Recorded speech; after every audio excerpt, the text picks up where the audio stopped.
DreAllDay.com. You're now tuned in to the show where you learn the discipline to show up day after day to do the work, the confidence to put yourself out there boldly and authentically, and the mental toughness to continue showing up, doing the work, putting yourself out there even when the success you've expected to achieve is yet to be achieved. And on top of all this, you get a huge dose of personal initiative. This is the go-getter energy that moves you to make things happen instead of waiting for things to happen. Putting all this together, you get the mindset, the method, the podcast known as Work on Your Game. My name is Dre Baldwin, also known as Dre All Day. Welcome to the show. Today's topic is about getting the weak links off of your team. And weak links on your team, yes, of course, we can be referring to individuals, people on your team who are just not, they're not up to par as far as their performance, as far as their preparation, as far as the results that they produce, as far as just bringing whatever they're supposed to bring to the table. Of course, we're talking about people, but we also could metaphorically be talking about certain elements of your own game.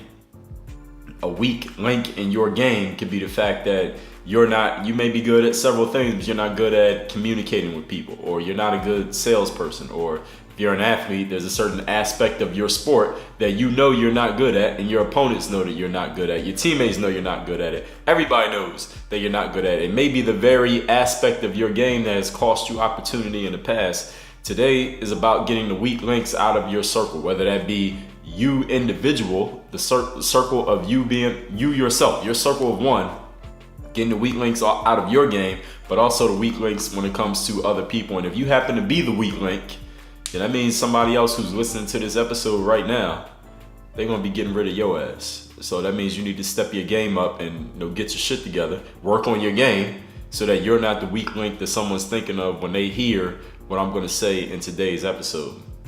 Now, I thought of this topic when I was reading this book called Good to Great by Jim Collins. It's an excellent book. The book's been out for a while, been out for several years, but I had just gotten around to reading it in spring of 2019. And it's an amazing book. I would definitely put this book in my top 10. I gotta rejigger my top 10 and look at all the books that I read, because it's definitely changed since way back in episode 60 when I published my original favorite books episode, which was my first 5. And then I've done, I believe, 6 versions of that series of my favorite books. And you can listen to all of those in the podcast archive at dreallday.com/podcast. But reading this book, Good to Great, Jim Collins talks about the principle of one of the first things when you're building a great team. And he's talking specifically for businesses, and this book focused strictly on corporations, not just any kind of business, but corporations. Even if you're not a corporate person, even if you're not in a corporation or trying to build a big business, I'm not in a corporation. I still read this book and got a ton of value of it, and told you I put it in my top 10, regardless of the fact that the subjects of the book had nothing to do with the kind of work that I do. The principle that author Collins talks about is the principle of who over what. Now, I want you to think about this. And anytime that you put a team together, whether that be a business team, or let's say you are working alone but you want to hire some employees, if you're putting a sports team together, usually the first thing we ask ourselves is, what's the first thing you would ask yourself? You were putting a business team together. Let's say you wanted to start a new app. You wanted to start the next Facebook, whatever the next Facebook's going to be for social media. And you knew that you needed certain people who brought certain skills to the table to put it together. You would probably say something like, well, we're gonna need a marketing person who can help sell it. We're gonna need a developer, someone who can actually make it look the way we want it to look. We're gonna need, maybe that's a designer who does that. A developer who can do the back end and lay the groundwork for this stuff. We're gonna need a coder, somebody who knows how to code apps, and maybe somebody who can make the web version of it, somebody who can and you're gonna fill in all the skills that are needed, all the things that need to be done. You're gonna write down all of those, or at least have them in your mind. Then you're gonna say, okay, I need somebody who can do this skill, somebody who has this ability, someone who can perform this task. This is the way that we put teams together. If I was putting together, let's say, a basketball team, I would say, okay, I need somebody who can dribble. I need someone who can shoot. I need someone who can drive to the basket and score. I'm gonna need a rebounder. Maybe somebody who can protect the basket. Maybe some guys who are okay coming off the bench. I'm gonna need some players who are really good on defense so they can shut down the scorers on the other team. I'm gonna ask myself what roles need to be filled, what jobs need to be done, and then I'm gonna start looking for those people. Now, what Jim Collins says in his book, Good to Great, is that instead of doing things that way, where you ask yourself what needs to be done or what roles need to be filled, and then going finding the people to fill those roles, he says what the great companies do that is different from everyone else is that they first ask, who are the type of people that we want on our team? And then when you get the right people on your team, then you go figure out what each person can do, or you assign tasks, the what, to those right type of people. So they say instead of asking what are the right jobs and roles and tasks that need to be done, and then finding the right who for them, they say find the right who, the right type of people, then go figure out the what of each of these individuals. Okay, so I got 10 of these right people here. I don't know what any of them can do, but now since we know that these are the right people, now let's figure it out. What can this person do? What job needs to be filled? What way can you help this team? Because I already know that you're the right person. And remember, today's topic is about getting the weak links off of your team. See, you don't have to worry about weak links if your first step is getting all the right people. If you know everybody on your team is a strong link, even if they may not be the best possible, let's say, fit, or in a general sense, you'll be able to figure it out because they're the right type of people. See, with the right people, you'll be able to make anything work. If you have the wrong people, even if they have the right skills, there's going to come times where things don't work, where things are just not matching, where the key just is not fitting in a lot, so to speak, and you're not going to get the kind of results that you want. And having strong people, again, according to Jim Collins in his book, Good to Great, having strong people on your team is more important than having the right strategy, is even more important than having a whole lot of money to fund your operation. The point that led to this episode was him saying strong performers need more of their kind around them. Actually, he didn't say that. I said that when I was thinking of this episode. If you have strong performers on your team, you don't want to surround them with a bunch of weak performers. You don't want to surround them with a bunch of people who can't pull their weight, a bunch of people who aren't bringing anything to the table, a bunch of people who just don't have the same level of game, because those strong performers are going to look around and say, all right, why am I sitting here around these bums? Why am I playing on the same team with people who can't perform at the level that I perform at? Why am I the one doing all the work, pulling all the weight on this team, and then we got these weaklings around me? Why don't I go find a team of people who are at my level so I can feel like I'm being challenged, so I can feel like I'm getting better, so I can feel like I'm around some people who are like me? So when you have strong performers on your team, the worst thing you can do is put weaklings around them, because it's going to drive the strong people out. It's not going to drive the weak people out. It's going to drive the strong people out. So as we get into our topics here today, I want you to keep that in mind. We're thinking about the principle of getting the right people before we figure out exactly what those people can do. Because if we had the right people, you could either teach them, because the right people can be taught, or you'll figure it out, because the right people will somehow, some way, figure out a way when they put all their heads together, the synergy, figure out a way how to make things work the right way. So again, today's topic, getting the weak links off of your team. Let's get right into it. Point number one. The chain is only as strong as its weakest link. Everybody's heard this before, right? If you take any chain or rope or whatever, let's just use a chain. That's the simplest way to explain the analogy. The weakest link in that chain, as soon as you pull on that chain, make it taut, make it tight, and start pulling on it from both ends, or even from one end, as long as it's tied to something stationary at the other end, eventually wherever the chain breaks is going to be where the weakest link is. So it doesn't matter if you have a chain with 10 links in it, if 9 of those links are super duper strong, brand new, they'll never be broken, but one of those 10 links is really weak, then the chain's going to break. It doesn't matter what the other 9 are doing. The weakest link is exactly what's going to get attacked. If any of you are basketball fans, in the NBA games all the time, but especially in the NBA playoffs, you see this if you watch any games, not just the highlights, but you actually watch the games.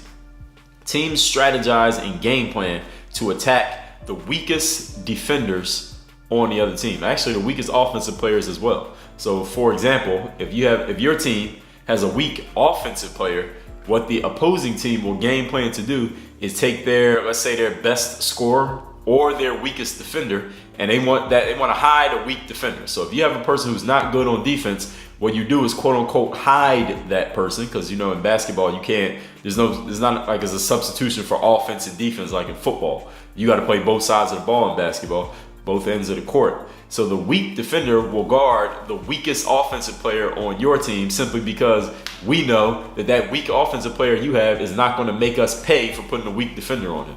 And on the flip side of it, if you have a weak defender on your team, what NBA teams do these days is they run this play called the pick and roll. And in the pick and roll play, long story short, they target the weakest defender on the court, and they force the weakest defender to guard the best player on the other team, whether that be a James Harden or a Stephen Curry or a Kevin Durant or a LeBron James. Force your weakest defensive player to guard the best offensive player we have, and then we're just going to keep attacking that weak defender, keep scoring on him, keep creating scoring opportunities, because you have to compensate your defense to make up for this person's deficiencies defensively, to eventually you get to the point where you got to take that person out of the game.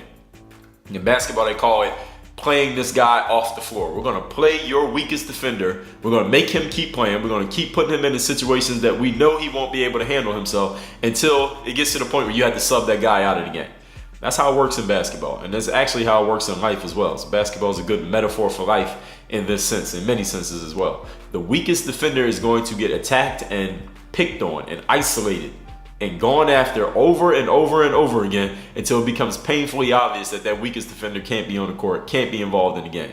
Playing them off the floor. In overseas basketball, they have a system of relegation. I think they do this in soccer as well. I don't know what other sports they do it in. They don't do it in America. They should bring the relegation to America so that the worst teams, let me tell you how relegation works first of all. The worst teams in particular leagues get relegated down to the lower league. So if there's a level 1 league and there's a level 2 league, let's say the 2 worst teams in a league level 1, they get dropped down into league number 2 for the following season simply because they were the worst teams in league 1. And the best teams from league number 2, they get promoted to play in league number 1 the following year. So this is a really big deal in many countries. When your team gets promoted, it's like a celebration. People celebrate as if, I don't even know what celebration you can compare it to. Like when, I don't know, America's won World War II. I wasn't alive when that happened, but the celebrations that happen through the streets of America, that's the way people celebrate when their sports team gets promoted to a higher league. And people are just as despondent and pissed off when their sports team, in their particular town, this is not the whole country, in their particular town, when their sports team gets relegated to a lower league and they're calling for, people's heads to get chopped off. They want to send somebody to the guillotine when their team gets relegated because obviously somebody wasn't performing. And this is basically the way that it works in life. When you perform at a high level for a consistent enough period of time, eventually you're going to get promoted. And if you don't perform, even if you're at a high level, if you're not performing at that high level, eventually you're going to get relegated to a lower level simply because you haven't been performing. And we know that life is a performance-based business. Dame Dash, person I talked about in one of my Virtual Mentors episodes, he talked about, I heard him in an interview say that when you make it clear what your weaknesses are, when you make it clear that somebody could, in the streets, for example, disrespect you, then everybody's going to disrespect you. Not because people are malicious, but because you've made it clear this is what people can do to you. The same way in basketball, I said, if a defender makes it clear that they can't play defense, that if you isolate them and attack them, you can probably get easy points against them, the other team's just going to keep attacking them because that's the game. And it's the game that Dame Dash was talking about in the streets. If you show people that you can be disrespected, or you can have somebody owe you money but you don't get the money from them, then everybody's going to do it to you, not because again they're trying to attack you, but because you just showed, you marketed yourself as being this person. So as I told you also a different time, I was dealing with an event planner about maybe a month or 2 ago in episodes. I told you about again this event planner who agreed with me in principle. We're going to pay you X to do this event. Then they came back to me and tried to cut my price in half. And I told them, listen, I'm not going to do it. Even though I would have gladly taken the money. I mean, who wants to turn down money? But it was more the principle of, listen, you're not going to cut my value in half. So we agreed to X. I'm not going to do the exact same work. I'm not going to do twice the work for 50% of X, which is what she was asking me. And this is all part of the point that I'm making here. Your chain is only as strong as your weakest link. So even if you think you're worth 10X, as soon as you accept 5X, okay, you're not worth 10X anymore. You're worth 5X because it's what you accepted. Whatever you allow or accept, that's your reality and that's who you are. And I did a whole episode on that. Again, the full archive, DreAllDay.com/podcast. Point number 2, today's topic is getting the weak links off of your team. So this first point that I made here, before I even go into point number 2, is understanding that your weakest link can be a person, but it also can be a personality trait. You individual, if you're not on a team, if you're not part of a team, if you're not a coach or a leader or a boss in any group or organization right now, you need to be looking in the mirror. What's the weakest link on your team? Metaphorically speaking, what's the weakest link in your game? What's the weakest link in your life? What's the area of your life that if someone was to take a microscope to it, this is the area that they would attack the most, where there are the most vulnerabilities? You need to take a hard look at that area, because eventually you're going to come up against something or someone is going to attack that weak link on your team, that weak link in the chain, and that's where you're going to break. Point number 2. Today's topic again is getting the weak links off of your team. Understand that strong performers don't want to associate with weak performers. They're like oil and water. Why? Because weak performers drag down the strong performers. They drag them down energetically, and the strong performers know, they just look at a weak performer and they say to themselves, you know what? I gotta carry this guy's weight or this girl's weight, because I know they can't do what I can do. I know they don't bring to the table what I bring to the table. And what happens is strong people will leave your team before they waste away amongst the weak. Any of you ever been on a team where you knew you were a lot better than everybody else on that team? I get emails from athletes every now and then, comments from athletes every now and then who say this: nobody else on my team is as serious as me. And I mean, there are 2 ways that you can deal with this situation. One is that you can lead by bringing those people up. There sometimes are weak performers on your team who have the potential to become strong performers if someone would just take that person under their wing and groom them and teach them and say, okay, well, this is what you need to do. This is the way that you can get better. This is how you work on your game. This is where you're deficient. Here's the areas in which, look, let me help you. Let me tell you what you need to do. Let me tell you where you're missing something, and let's work on this. There are people who have the potential to get better who are weak right now, that if you notice the potential, you recognize the potential, and this is an observational skill on your part, and I'm talking to you, the leader, the person who is a strong performer. You may have a weak performer who has potential, but you got to recognize who has the potential and who's a weak performer, who's just a weak individual. Some people are weak and they're going to stay weak. Some people are weak and they can get better with grooming, with training.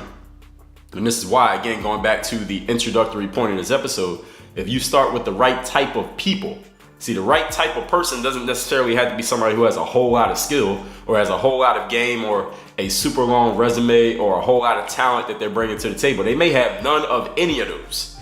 But if they have the right type of attitude, if they're willing to learn, if they're a person who can be coached, they're a coachable individual, they're a person who's willing to listen, they're a person who doesn't think that they know it all, they're a person who doesn't bristle when they're being constructively criticized or when they're being given some feedback that may not shine the best light on them, the type of person who's willing to take that and accept that and work with that, that type of individual is the right type of person.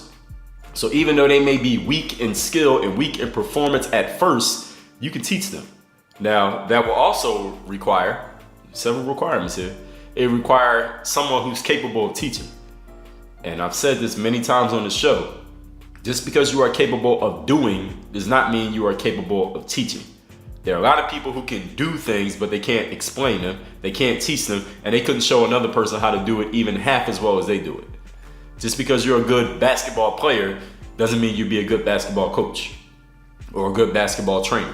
Just because you're a good writer doesn't mean you can teach somebody else how to write. Just because you have a strong mindset or a certain way of carrying yourself doesn't mean you can teach another person how to do it. Explaining, teaching something, and doing something are 2 completely exclusive skills. Now, they can complement each other, but they don't necessarily complement each other all the time. There are people who can do really well, can't explain it, and there are people who can explain and teach something really well who weren't that great at doing it. You notice how some coaches are former players who weren't that great as a player. Maybe they were okay, maybe they were role players, maybe they were failed players, but they become a coach and they're amazing at it, because some people just have, not some people, but all of us have certain unique skills. The problem is many of us try to fit ourselves into skill sets that we're just not attuned to, but anyway, that's a whole different subject. Point number 3, today's topic is get the weak links off of your team, whether it be a weak link in an individual or a weak link when it comes to your individual set of skills, your individual set of personal traits and habits. Point number 3, if you have a wrong person on your team, what do you do? Now, I just told you one way. If you find yourself as a strong performer, having weak performers on your team, one way is to lead those individuals. Another way is, as I just told you, that if you're running a team and you got some strong performers and you mix them in with some weak performers, the strong performers will lead before the weak performers leave, unless you turn that balance the other direction to where you have let's say 90% strong and only 10% weak, you'll weed the weak out. The weak will see themselves out. You only had to fire them. You only had to kick them off the team. You only had to tell them. You don't have to have a talk with them. They'll see themselves out. They'll find the exit and get out of there because they see that they're in the wrong place with the wrong type of people. But let's say you had 90% weak and 10% strong. The strong people will just leave. They'll go find a team where their value is more value, where they get more ROI on the value that they're bringing to the table. But if you're running an organization, if you're part of an organization, and you recognize and you're following these principles of having the right people first before you even worry about what they're going to do, and you recognize that you have a person who ends up being the wrong person. Maybe you knew they were the wrong person when you put them on the team, but you were in a desperate situation. Maybe you thought they were the right person, but it turns out once you get to know them, once you get to see how they perform, that they are a wrong type of person. As soon as you realize that you have the wrong person on your team, you must have the discipline to get rid of them ASAP. Yeah, you heard me right. Get rid of them. Now, this one right here is not just about playing a sport or running a business or putting together some leadership council or running some volunteer or nonprofit organization. This can be in relationships. Any of you ever been in a relationship with a person and there came a moment, and it usually doesn't take a long time. It's usually just one moment where something happens, a person says something, a person reacts a certain way or doesn't react a certain way, responds to something, does something, and you notice, your subconscious mind, you just get one of those hunches. You know those hunches that I'm talking about? That tells you something's up with this person. All right, something ain't quite right. All right, there's something in here that doesn't smell right. There's something that's just not sitting right with me when it comes to this individual here. We have all experienced that feeling. We all know, everybody listening to this knows exactly what I'm talking about. But here's the problem that all of us have had. All of us have made this mistake. We ignored it. Have we not? Now, I know I'm not, or is it just me?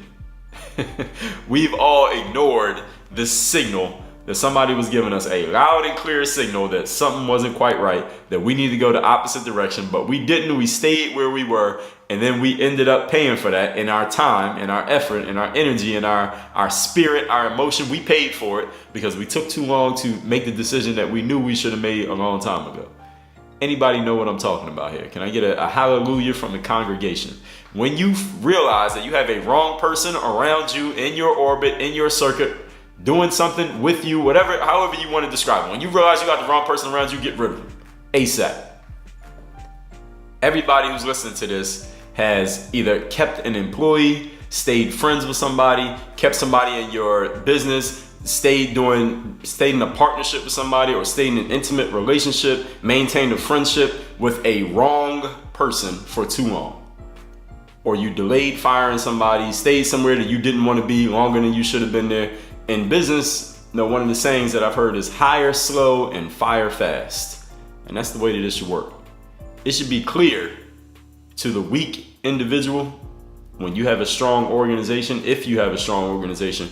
If a weak individual walks into the room, they should know in very short order, that they're in the wrong place, because they're not going to mix with these strong performers that you have. If you introduce a weak individual into your group or organization and they feel comfortable, they feel at home, they start feeling relaxed and kicking their feet up, metaphorically speaking, maybe literally, something wrong with your organization.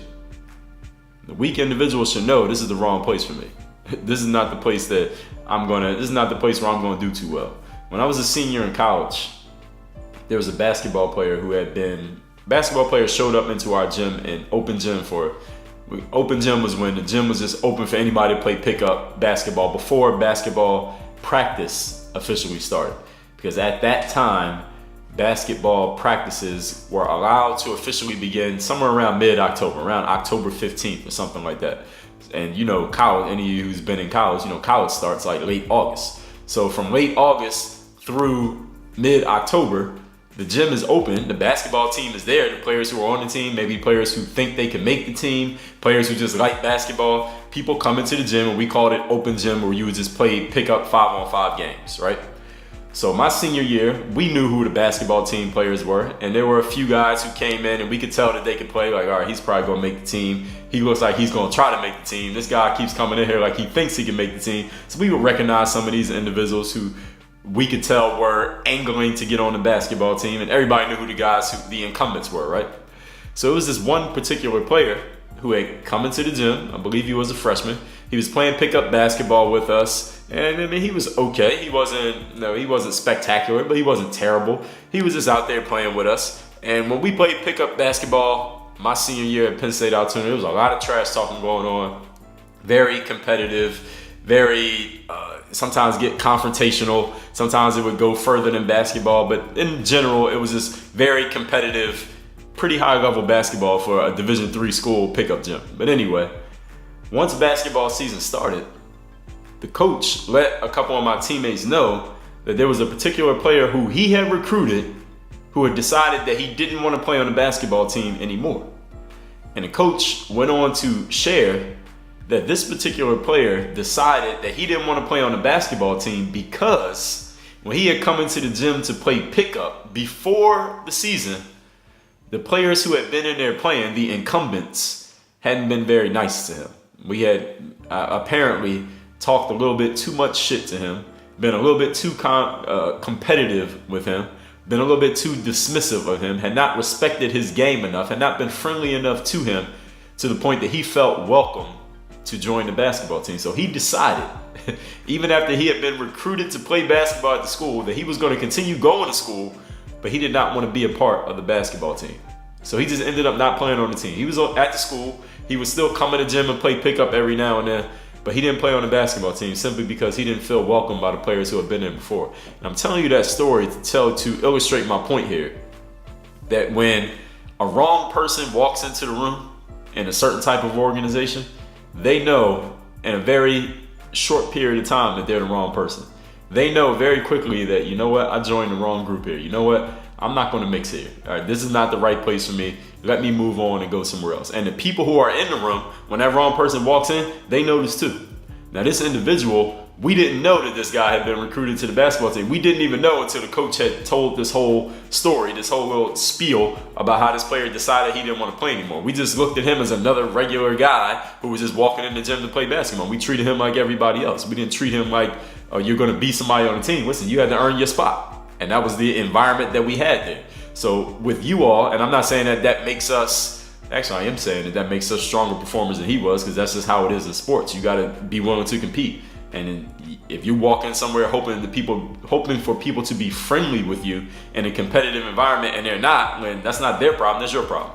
That's just a competitive deficiency that you have, and that was that individual's problem. But anyway, the point that I'm making here is every organization, every team, every environment has their own climate. All right, so there's no, when I say strong performers and weak performers, that definition could change based on the type of environment that you have.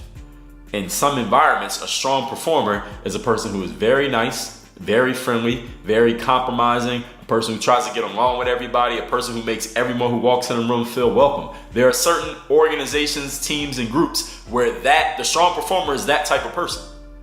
Now, in a sports environment, such as a football team or a basketball team, or any of you play a team sport, you probably have been on teams where that was the exact opposite of the way you needed to be welcome in that environment. And those environments can change year to year based on the personnel. But there are some environments where, listen, you had to have a certain type of demeanor to even survive. If you didn't have that demeanor or you didn't adjust your demeanor to the temperature of the environment you were stepping into, you wouldn't survive. There was any of you watched ESPN's 30 for 30 documentaries. There was a documentary called The U, which documented the heyday, the glory days of the University of Miami's college football team. This was back during the 80s and the 90s into the early 2000s. And at this time, Miami football was a dynasty. And it's hard to put together a dynasty in college football, simply because the players can only play 4 years and your star players are only going to play 3 years. They're going to leave early to go to the NFL. Because the rules are you got to have at least 3 years before you can go to the NFL, unlike with basketball. But they put together a dynasty because they created a culture. There was a certain type of culture there. Even though the players were turning over and changing every 4 or 5 years, you had a completely new set of players. The culture was there. The culture was set. And in that documentary, I remember hearing one of the players saying, listen, when you walked in that locker room, these guys were dogs. These guys were nasty. These guys were competitive. These guys were brash. They were bold. They talked a lot of shit. And if you couldn't handle that, even if you were a good football player, if you could not mentally handle the way that you would be challenged mentally by those players, you couldn't play football for the University of Miami. And it wasn't about your skill on the football field. This is before you even got on the field. You had to be able to take it mentally the way that these guys were bringing it. And that's just the way it was in that environment. Now, maybe if you walk into University of Miami's football locker room today, the environment may be a little bit different. The culture may have changed a little bit. There are different coaches. There are different players. It's a different era. But whatever environment you walk into, especially one that is successful, where things are working, you got to be able to fit into that culture, fit into that environment. And if you don't, they're going to get rid of you. Or you're going to get rid of yourself, which is probably what's going to happen. But you should know, you that's running an organization, you coaches out there, you bosses, you owners, you should know immediately who's a person who's going to fit into our culture, who's a person who's not. And if and when you make a mistake, because we're human, we're not perfect, if and when you make a mistake, you need to get rid of that person ASAP. As soon as you realize that you hired the wrong person, fire them. As soon as you realize you put the wrong person on the team, take them off the team. As soon as you realize you put a player in the game who's not ready to play, take their ass out of the game. Usually in sports, coaches don't have any problem with that. All right, you come in the game and it's obvious you're not ready to play, they take you out immediately. But when we hire somebody, we try to get them at 90 days. When we put somebody in, when we decide to do a business partnership with somebody, we don't say anything and we just try to overlook stuff. We get in a relationship with somebody and they show us some red flags, we try to ignore. We talk ourselves out of it. And our friends don't say anything to us, even though they notice it too. Hire slow, fire fast. It's not just about hiring employees. Point number 4. How do you identify a strong performer? How do you know when you have a strong performer versus a weak link on your team? Here's a simple way. And this is another great concept that I heard just in reading business books. And you don't have to be running a business to take a lot of value from business books, or you don't have to be fill in the blank doing any particular industry to get value from a book or a podcast or a speaker or whoever, whatever, that's talking about a certain industry. For example, many of you are not athletes. You don't play sports. But the things that I talk about here, even though I use sports as a reference, these apply to all of life. So keep your mind open to listening to things, people, places, books, podcasts, YouTube videos, etc., that may not necessarily be from your industry, because their principles apply. Globally. As long as you have a person who is capable of articulating those principles and how they apply. And again, that's a skill. I got it. So good thing you're in the right place. Point number 4 here is, how do you identify strong performers? The topic again today is getting the weak links off your team. A strong performer is an individual who does not need to be managed. This is a great one right here. I know I have some people listening to this who are managers. Your job title is a manager.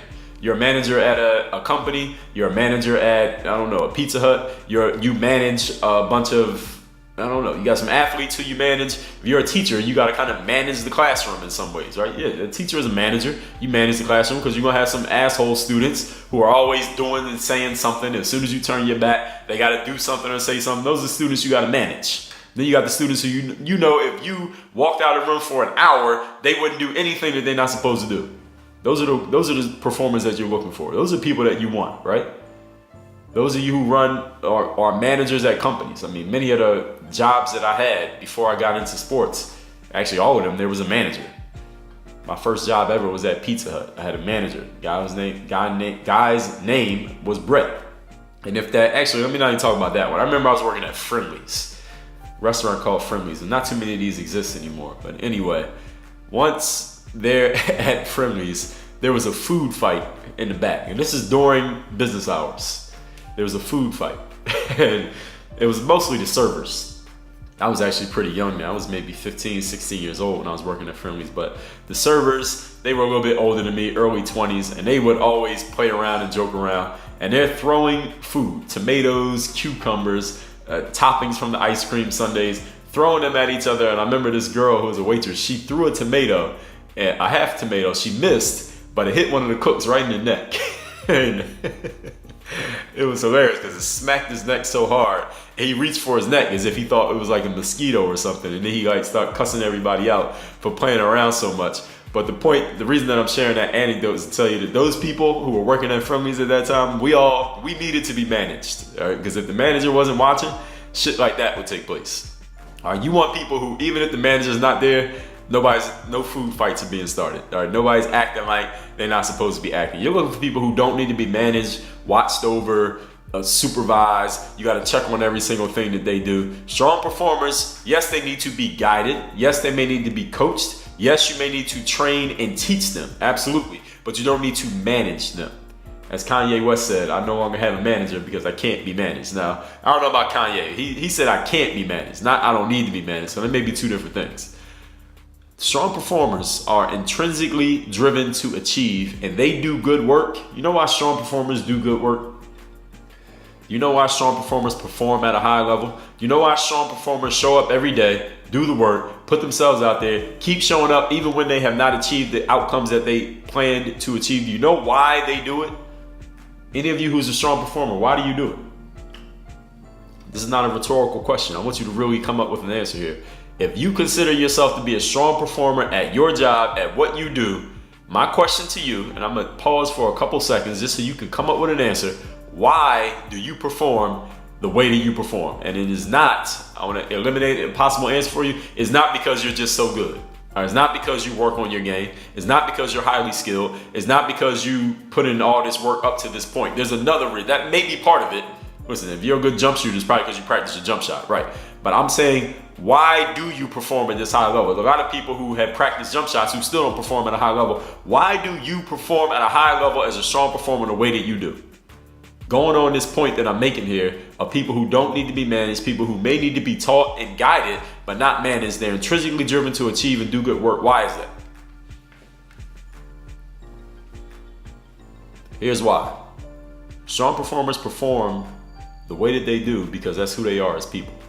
It's part of their makeup as an individual. It is not something that they do. Being a strong performer is not something that you turn on when you get to work. It's not something that you decide you're going to be as soon as you walk in the gym.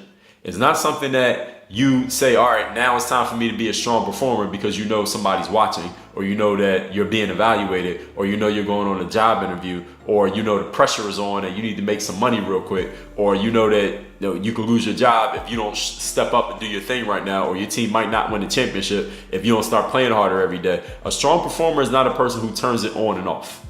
This is something that a coach once said to me in college. He said, you can't just flip the switch, Dre. You gotta, if you're gonna bring it, you gotta bring it every day. You can't just bring it when the coach yells at you, or when you know somebody's watching, or it's a big game. You may think that you can, but you can't turn it on and off. You either bring it all the time, or you're not gonna bring it all the time.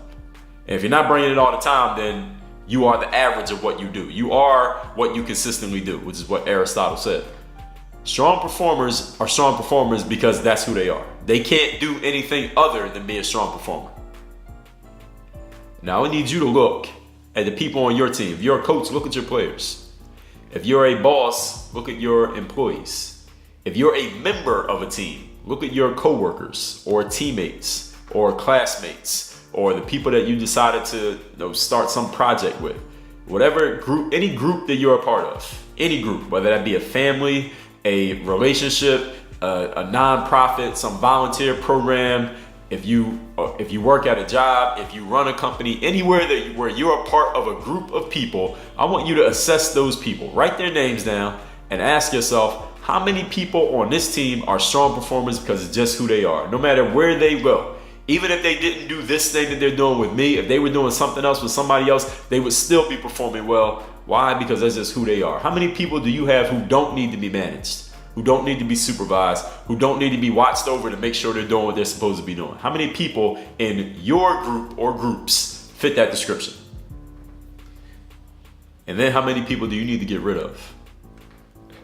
Because if you don't have these type of people on your team, you need to keep looking. Because Jim Collins says in his book, Good to Great, great organizations, the number one principle is that they start with getting the right people on board and getting the wrong people off board. Then they figure out what they're going to do. Not the other way around. Let's recap today's topic, which is getting the weak links off of your team. If you have not read this book, it's called Good to Great by Jim Collins. Go get that book, read the book, highlight the book, and then read it again. The principle of who over what is what we're really talking about here today. Having strong people is more important than having a great strategy or even having a whole lot of money. Point to this: strong performers need more of their kind around them because the synergy effect. You put weak performers around strong, well, I'll tell you what happens as we get into these points. Point number one: chain is only as strong as its weakest link. In the NBA playoffs, the pick and roll. They'll pick and roll teams. Every team runs the pick and roll, and they attack the weakest defender on the other team and continue to attack that weak defender until that weak defender can't be in the game anymore and they get rid of you. They isolate the weakest link on your team until you can't deal with having that weak link involved anymore. It's the same thing that happens in life. Whenever you face an opponent who is smart and strategic, they're going to find the weakest link in your game. They're going to continue to attack it over and over again. So ask yourself, who's the weakest link in my group? And what's the weakest link in my personal group? My personal organization of one, what's the weakest link here? And how would I attack it if I was going against me? And how can I fortify and strengthen it so that doesn't happen? Point number two: strong performers do not want to mix with weak performers. It's oil and water. It drags them down energetically, spiritually, and they know they had to carry that person's weight. And strong people will leave before they keep carrying water for weak people. Point number three: if you have a wrong person on your team, get rid of that individual today. Anybody here stayed in a relationship too long, delayed firing somebody, stayed somewhere where you didn't want to be longer than you should have? Of course you have. In business, they say hire slow, fire fast. It should be clear to the weak individual that a strong performance environment is a place that they don't belong. They should know that as soon as they walk in. Point number four: how do you identify a strong performer? Look for those who don't need to be managed.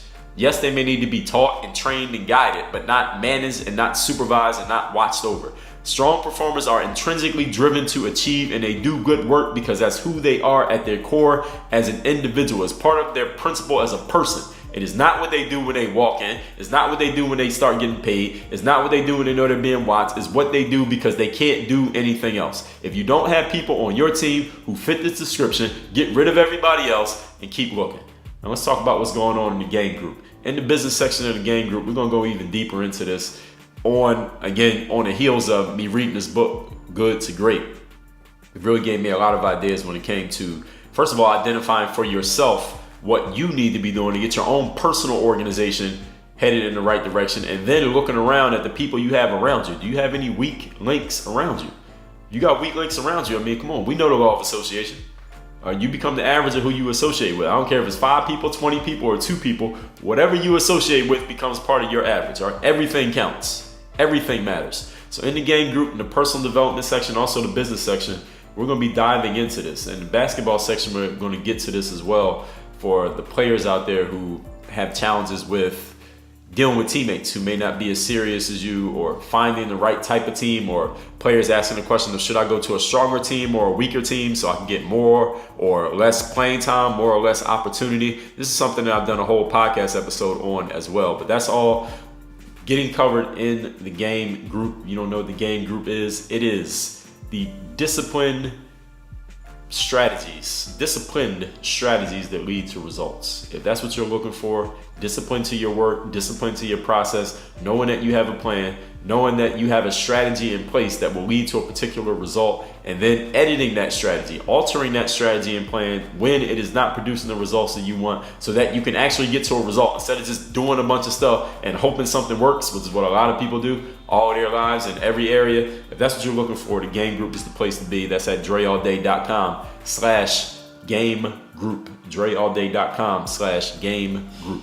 Work on your game. dreallday.com.